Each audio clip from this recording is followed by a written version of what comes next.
Okay, hello everyone. So uh, I ran in high school, a very average runner. I thought I was a 400 runner.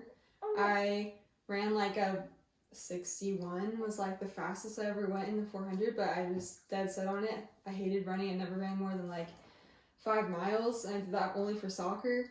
I didn't do cross country ever.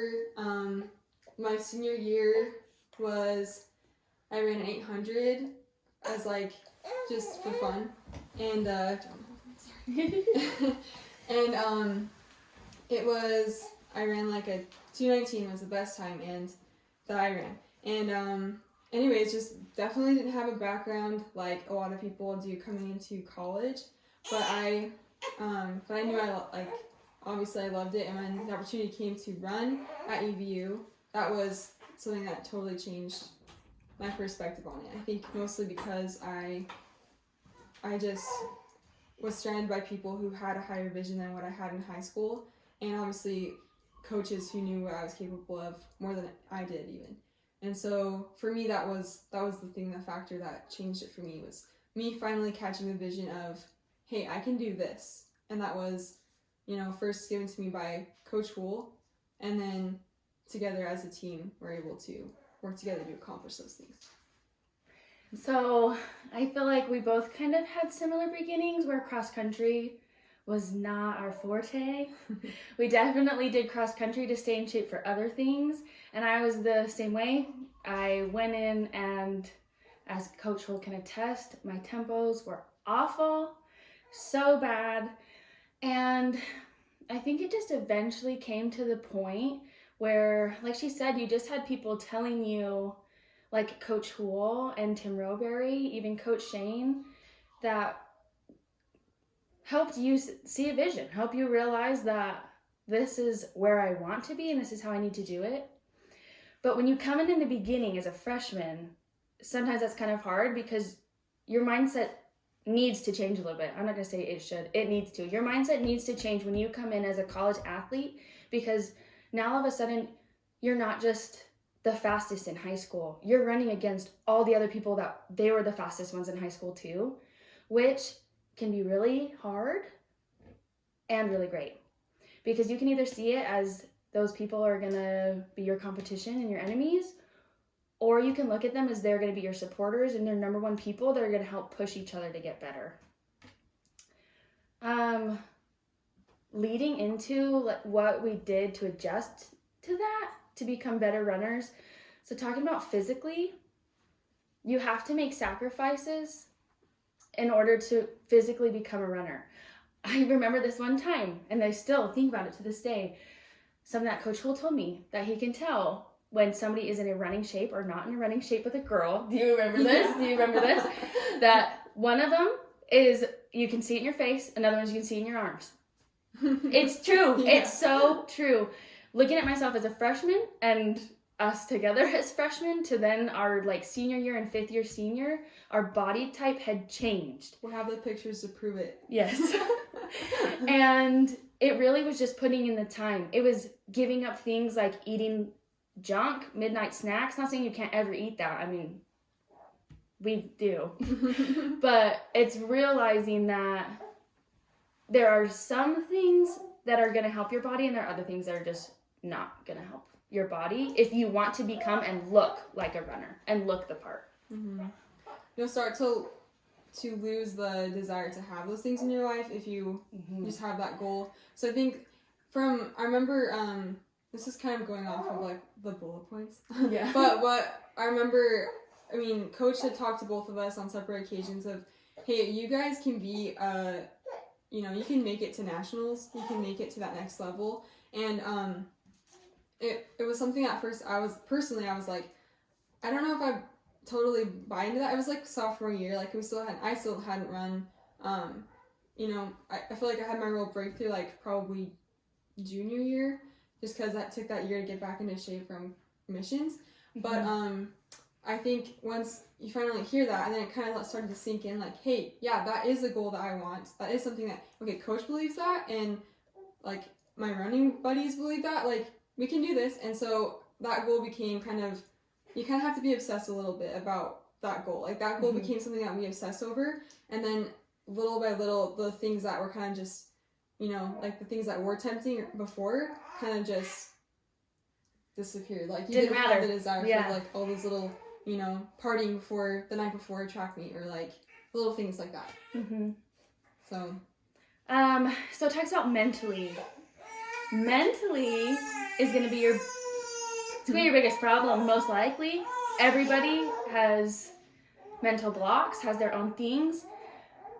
I guess I would just give advice, and I just told this to somebody the other day, is that when you're running and you know that you're having that time, whether it be my legs hurt, I can't breathe, I'm not feeling good, I'm kind of sick, or I've been having a bad day, come up with a mantra, a phrase, something that you can tell yourself in the middle of your run that's going to switch that. You need to be able to get to the point where you can do it in an instant, because that's all it takes. It literally takes less than 5 seconds to change your whole mentality, which is going to change your whole run and your whole workout. For me, a lot of the times was just the phrase, yes, I can, over and over and over.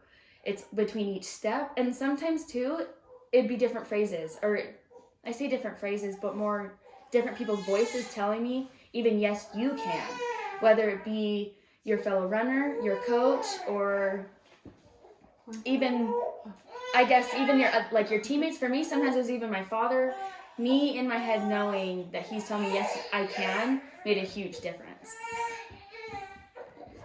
No, you're good. Okay, she's gonna go get her baby. But, okay, what did I do to train better? And don't worry, Savvy's gonna answer these questions too. But I guess this is a good point to talk about too. Obviously, here's Savvy and I, who are avid runners, love running. It's a passion. It's something that we love. It's obviously the reason that we went to UVU and we stuck with UVU and worked hard. And we each had our setbacks, injuries, missions. We both served missions. And I guess even on my own, at one point I got back from mission, started running, and then I got pregnant. And I guess I remember specifically on a 12-mile run, then telling coach at the end of the run, being like, hey, I need to talk to you. And he's like, what, are you pregnant? And I didn't tell him then, but I went into his office and I was like, okay, you're right. And I told him, but I'm just telling you because you need to know, because I'm going to keep going and keep working. And that's what I did. And I think pushing through that really made me realize as a runner that this is something that I'm committed to.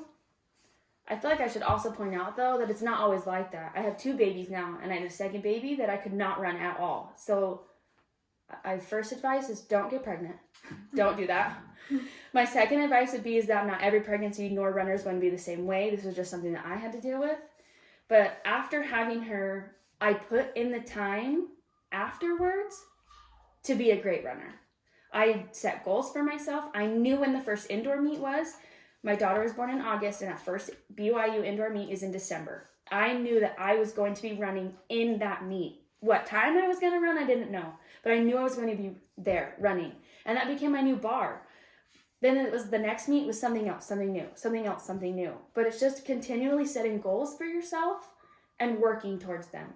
And a lot of times, too, I think we get in this rut of, I need to change this, this, and this, which is overwhelming when you're trying to race and run well. Ideally, what you should do and can do is focus on one thing. This week, I want to work on my starts. Nail your start. Maybe the rest of your race was kind of sucky, but if you nailed your start and you hit your goal, that's something you should be proud of. Your next week, you've obviously mastered now your starts. Work on, I want to have a fast kick, fast finish. So that next week, you combine that with your great start with your fast kick and your fast finish. And then so on that next week, you just continually add goals and tweaks to your races. That way, eventually, you're going to end up racing better. And that's when I think you can eventually start to focus on kind of the nitty gritty of, I need to now make moves faster, or I need to make moves at a 300 mark instead of the 150 mark. And eventually your race is going to get better and faster. Yeah. Are you done? Yeah. Okay. So I, to add to that, I feel like just the mental game of that. Like Aisha obviously dealt with a pregnancy, which I can't imagine doing with in the middle of running. Like that was something that was just really awesome, you know, like to come back from that. And but no matter what you have personally, like everyone's gonna have something that will be kind of like your big trial. Like it will come no matter what it is, whether it's a mission or an injury or whatever. Mm-hmm. And so if you just take it like that mindset that Aisha talked about, like having that tenacity to come back and be just, you know, just kind of like just like kind of ferocious about the way that you're able to like train, and just kind of that mental focus, be obsessed with your training and have that goal of your miles every week and hit it.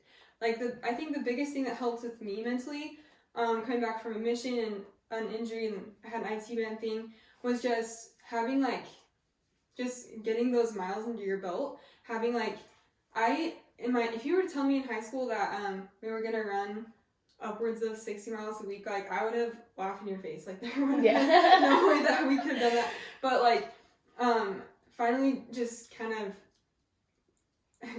pulling my head out and kind of just like doing it for the first time was the thing that ended up being what got us to nationals. I really believe that. Mm-hmm. So believe in the training. Coach says that all the time, that the best thing that a short distance person can do is build up their miles if they want to go faster in the 800 or any distance, is to get more miles. And that's so true. I believe it. We both believe it. Like It took us a while, but take our word for it. Like I take Coach's word for it. That's what'll do it for you. So that's one big thing that helps. We wish we would have done it sooner. It clicked too late for us. But when it clicked, we both made it to regionals.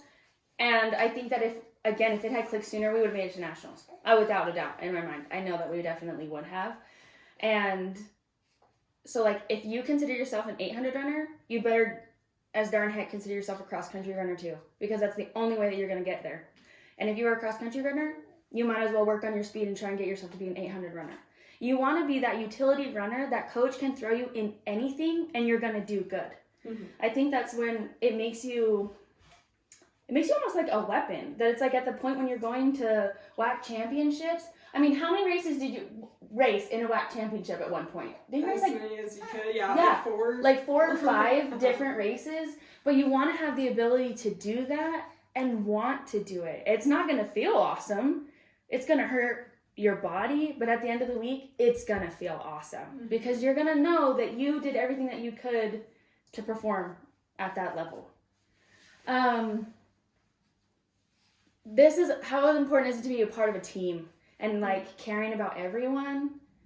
I think even that, I mean, obviously Savvy's like my best friend, but I feel like it came to the point where you knew who was running what and what their goals were and what their previous times were. So when you're standing there on the line watching somebody run their race that you might not be a particular fan of, but you knew what they were trying to get to. And I feel like that's the only way that you can really kind of have that team mentality, is eventually you just kind of stop thinking about yourself. A lot of running is individual, obviously, and it's mental, but when you're talking about like your team, you have to think about them and what their goals are, because you hope they're doing the same thing for you as well. Mm-hmm. And I remember we talked about this a lot. It was an indoor WAC championship. We're standing there watching the boys, was it the boys? Yeah. Run their 4x4, and all of a sudden we like kind of look at each other, we're both like totally crying. And it was like, running is beautiful. Like, this is awesome. Because you had so much faith in those guys running it, and you knew how much work they had put in. And I feel like if you can sit there and think that, then your team is only going to grow in their love and passion for what they're doing. Yeah.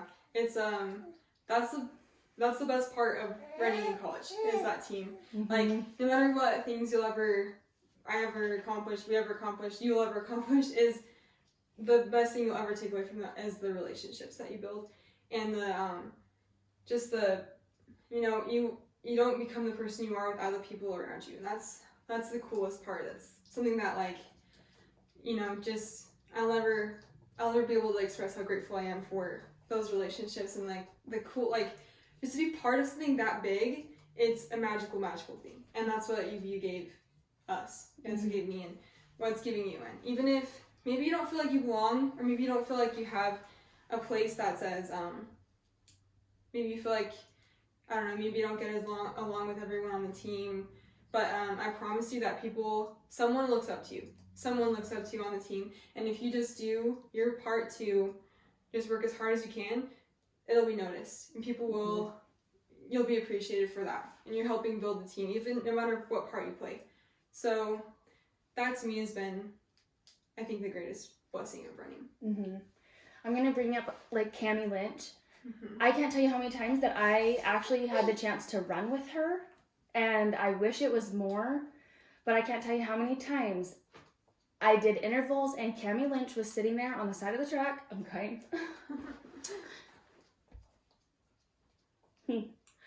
Riding her bike